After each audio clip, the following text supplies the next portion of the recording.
Bajka o človeku a jeho synoch. Žil raz jeden človek a ten mal 5 synov.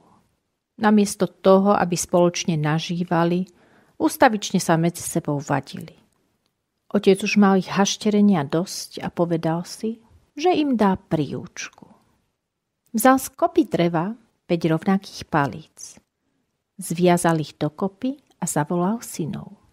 Ti zaujatí hádkou najskôr nepočuli, ale po chvíľke prišli.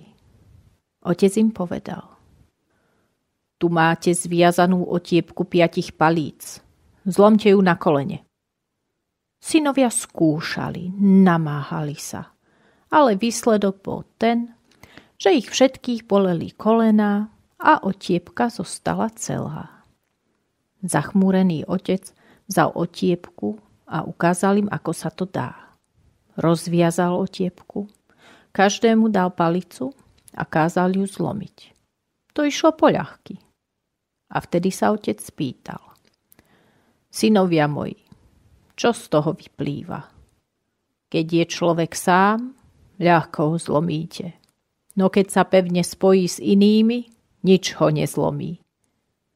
A vtedy sa všetci synovia zahambili, lebo pochopili, čo im otec chcel povedať. Poučenie: v jednote je sila.